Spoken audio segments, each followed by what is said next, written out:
From a deaf kid who defied every odds to make it to the big stage, to a 7'7" shot-blocking Spider-Man who once hit 6 threes in a single half. These are NBA players who you won't believe exist. And we gotta start with Sim Butler, cause this guy made history in only 3 games. Yeah, Sim became the first player of Indian descent to play in the NBA. And by play, I mean the guy stepped on the court for the Sacramento Kings and blotted out the sun. He was 7'5" and weighed over 360 pounds. That's basically 2 LeBrons who never skipped dessert stacked on top of one another. They're all mice.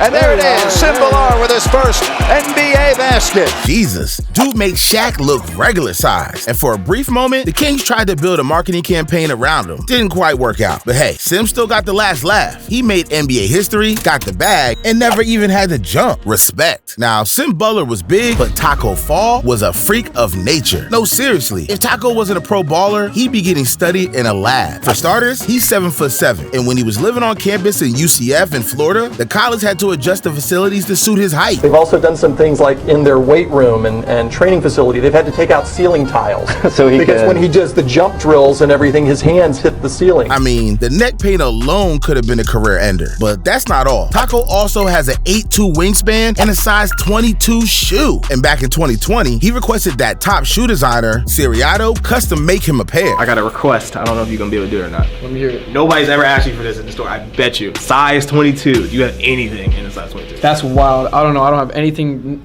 near that, honestly. Yeah, that ain't a standard size shot. But luckily, Siriato got the job done. That's tough, man. That's Put them on there. Damn, those things are huge. Taco's got the giant drip. But we gotta take things down a notch on the height scale. Cause Tyrone Bogues, aka Muggsy, is the short king GOAT. Yeah, you know the way being tall is pretty major when it comes to going pro. Well, nobody told Muggsy because this man got capped at 5'3" and it still didn't stop him. See, at that height, life was already gonna be a challenge. But this dude decided to increase the difficulty by going into basketball. And in 1987, he lined up for the Washington Bullets and became the shortest player in NBA history.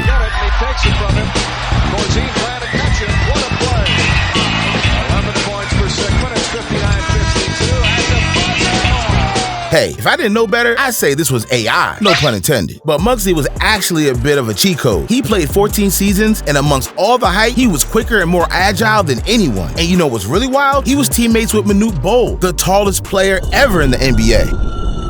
Yeah, we'll talk more about Manute later, but picture this, a 5'3" guy and a 7'7" monster were linking up before anyone knew who The Rock and Kevin Hart were. That's insane. But so was Spud Webb, because he may not have been as short as Muggsy Bogues, but he wasn't much taller either. At 5'7", he was the 3rd smallest player ever, and he shared the court with the players twice his size. But the thing that's so crazy about Spud was that he didn't just compete, he had everyone in sports rubbing their eyes in disbelief. See, in 1987, Spud participated in the NBA dunk contest. Yeah, a 5'7" guy taking on the big dog. It looked ridiculous. Not as ridiculous as how it looked when he got to the final, matched up against his 6'8" teammate Dominique Wilkins, and won.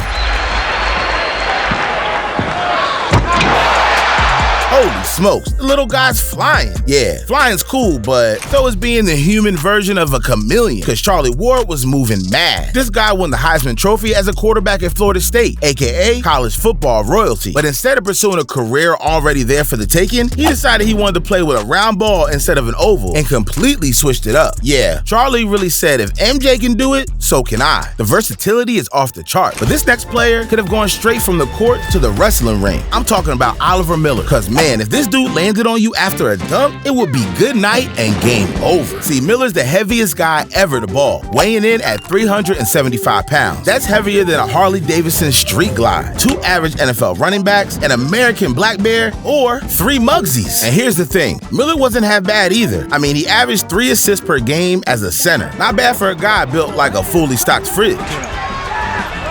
Rolling around with the big O. Oh, that was too close. Now look, there's one person who probably wouldn't hear Miller coming, and that's Lance Allred. Because Lance was the first legally deaf player in the NBA. Yup, 80% hearing loss in both ears. Born with it, grew up with hearing aids, and still made it to the league. And get this, he was raised in a polygamous Mormon sect in rural Montana. So yeah, this man went from cows, colts, and communication challenges to running plays with LeBron on the Cavs. He couldn't always hear the coach. He couldn't always follow on-court chatter, but he learned to lip read lock in and earn a 10-day contract in 2008 and only played a few games, but man, it meant everything. Lance Allred's story is straight up movie script stuff. Deaf baller, mental health advocate, motivational speaker, and a certified legend. But this next guy was a certified madman. Hi, my name is Ronald Jones, but everybody calls me Popeye. Popeye Jones, brawler, maverick. Eyes literally popping out of his head, ready to die for his team the second the whistle blew. This guy always looked like he was one bad call away from body slamming the ref, and for his opponents, he was a nightmare. One guy who gave me business every single time, and I hate him to this day, is Popeye Jones. I could not stop this guy. And why was that? I have no idea. It's like I can't even explain it. I mean, I wish I could. This guy's killing me. Damn, he gave Barkley nightmares for life. And yeah, Popeye wasn't a superstar. He was never gonna drop 30 or win a dunk contest. But on the glass, he was shattering the morale of opponents left and right. This man once grabbed 28 rebounds in a single game back in 1994, which is still one of the craziest stat lines ever by a player under 6'9". I mean, that's more rebounds in one night than some 7-footers get all season. But nothing could prepare you for seeing what this guy's video game face looked like. He somehow looked even more unhinged. What the heck is that? But look, whether it's his insane defensive work, Popeye will do whatever it takes to help his team win. Take a charge, no problem. or his wild expressions, the best thing Popeye left to the game is definitely this. And the occasional flair for the fantastic. Pass to Jones, knock loose again. Popeye swings it up there and hits it. I'm speechless. But if you think Popeye was an intimidating opponent, I got something else for you. See, on October 16th, 1962, one of the two tallest players in the NBA was born in Sudan. His name, Manute Bol. But he wasn't just tall, he looked like a different species. At 7'7", with a wingspan of 8'6", legs like stilts, and arms that went on forever, Manute looked like he was built in a lab by spiders. I mean, look at this guy. He was all elbows, knees, and ankles, and somehow he made it work on the court. And like Popeye, Manute wasn't scoring 30 a night, but what he was doing was sending shots into the stratosphere. Dude once had 15 blocks in a single game. 15! And that's not just elite, that's straight up demoralizing. And Manute gets another one. Number 15 for Manute Bol. You shall not pass this Sudanese superhuman. He swat your jumper, your layup, and probably your self-esteem while he was at it. And get this, one time he hit 6 threes in one half just to prove he could do it all. Sixers had come back to within 10. Now it's oh, He's got 6 threes this half. Damn, he really ain't a one-trick tower. But behind that on-court prowess was a gentle giant. He was a 7'7", but he thought that he was 5'10". He thought that he was a guard. He always wanted to handle the basketball. He always wanted to shoot threes. Always wanted to play me one-on-one in practice. I mean, we had so much fun. Oh man, that's just too wholesome. Manute Bol was a real one. But this kid is a real-life basketball miracle. Josiah Johnson was born without legs, but straight up refused to take the easy path in life. And his dream was always basketball. So at 13 years old, he stepped onto the court at Moore Middle School in Louisiana to try and defy all the odds set against him. No wheelchair, no pity, just pure grind. And my man wasn't joking either, because Josiah didn't just make the team, he began starting matches. Dude was breaking ankles without having ankles of his own. What? But Josiah's not the only one reaching new levels without limbs, because Jamarian Styles is styling out. See, he was born with arms that weren't fully developed, but it takes more than that to hold a guy like this back. Yeah, no forearms, no hands, but also no fear, no hesitation, and definitely no chill.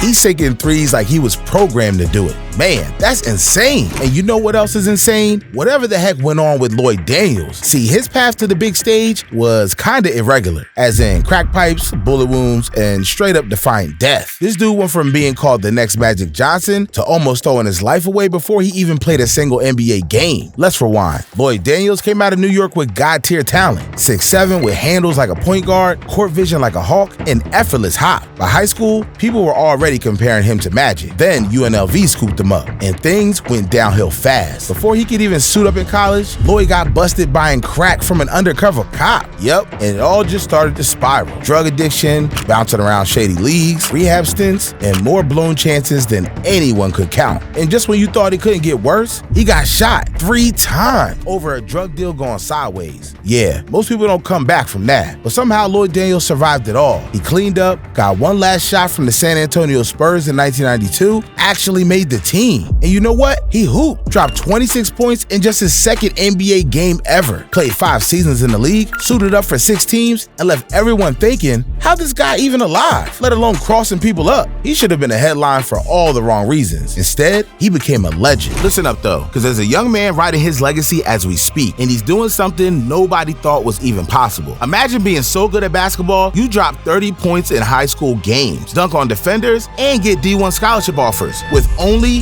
one arm. That's not just a metaphor. That's Hansel Emanuel, a 6'6" Dominican-born guard who's been absolutely torching defenders his entire life with just his left arm. See, when Hansel was just 6 years old, tragedy struck. In a freak accident, a wall came crashing down on him. His right arm was pinned under the rubble for over 2 hours. And by the time he was rescued, the damage was so severe, he had to be amputated. But this tragedy wasn't the end for Hansel. Nah, it was his origin story. Because he didn't just learn to live with one arm. He instead learned to dribble, pass, and shoot with the one remaining. In high school, he averaged over 25 points, 11 rebounds, and 7 assists at Life Christian Academy in Florida. And that got the attention of D1 programs. And on the college stage, he sure made it count, setting the tone early with his first points. Emanuel, he'll drive in, lays it up, and there's the first points.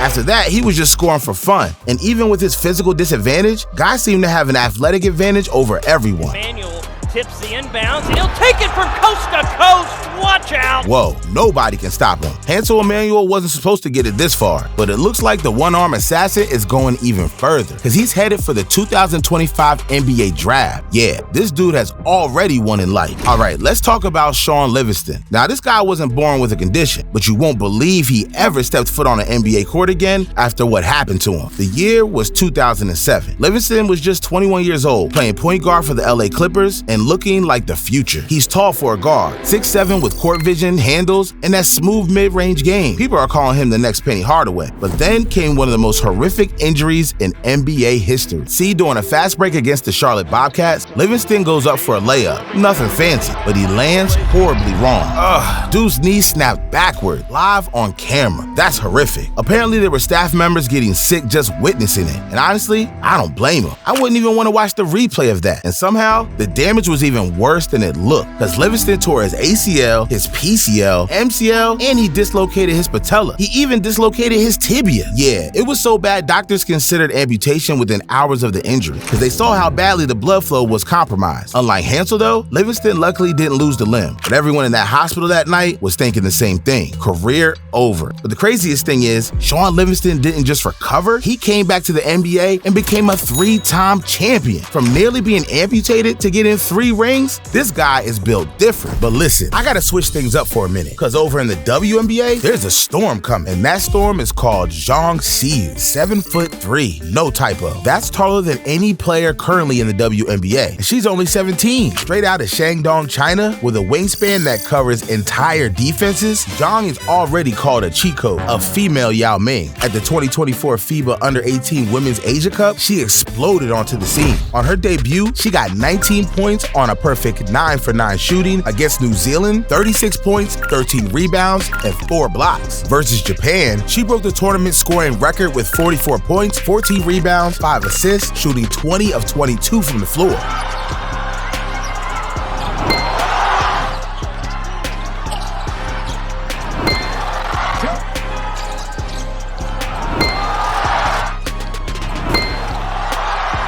What am I even seeing? Yeah, she finished the tournament averaging 35 points per game and 12.8 rebounds per game, earning MVP and All-Star honors, becoming a global sensation overnight. People were saying she should be banned because it wasn't fair on the other players. Sheesh, Zhang is a physical specimen like no other, but so is Chris Dudley, because playing in the NBA is tough, real tough. In fact, for a U.S. high school basketball player, the odds of becoming a pro NBA player is 0.3%. But Chris over here wasn't just a 6'11" defensive bruiser who held down the paint for 16 seasons. He was doing it all while battling type 1 diabetes. That's right, Dudley was diagnosed with type 1 diabetes at age 16 back in 1981 and had to inject himself with insulin just to stay alive. Now imagine doing that in the early 90s while guarding Akeem Olajuwon or getting bodied by prime Karl Malone. Oh, and not to mention getting his treatment from Shaq. That's degrading what O'Neal did, and you can't blame Dudley for being upset. But Dudley dealt with it, and at halftime, he was getting his blood sugars checked and eating glucose tablets on the bench to make sure he kept himself breathing. And look, he wasn't an all-star. He wasn't flashy, but he was relentless. Oh, and he also holds the NBA record for the most missed free throws in one trip to the line, 5. Yikes. But come on, when your pancreas doesn't even work, missing a few freebies ain't that deep. I'm not taking any Chris Dudley slander here. Guy's a warrior. But listen, we still got one more crazy story to tell you, because there's a player who's been balling out, collecting rings, and looking head and shoulders above the competition. But what you probably didn't know is that he's been doing it all with a physical limitation most people wouldn't even believe. Meet Gerald Green, 2007 NBA Slam Dunk champion, 12-year NBA vet, averaged over 10 points per game across 658 games, and could jump so high, you swear he installed moon boots. Like seriously, that's just ridiculous. But here's what most people don't know about Gerald Green. He got all those achievements with 9 fingers. No cap. His ring finger is missing the top half. And the story? Oh, it's brutal. Middle school. Gerald's out there doing what Gerald does, trying to dunk on anything with a rim. But this time, he's wearing his mom's class ring. Goes up for a dunk on a homemade rim. The ring catches on a screw, and when he comes down, his finger doesn't. Yeah, it got ripped down to the bone. Doctors couldn't save it, and amputation was the only way. So imagine you're a kid aspiring to be in the NBA. When this happened, it would feel like a dream killer, right? Well, for young Gerald, this was just a bump along the way to get into the big stage, because he adapted, learned to shoot without full grip control, and trained like a maniac. And by high school, he was levitating past defenders like a 2K player on max vertical. And 2 years later, he's winning the NBA Slam Dunk title in style. Yes, sir.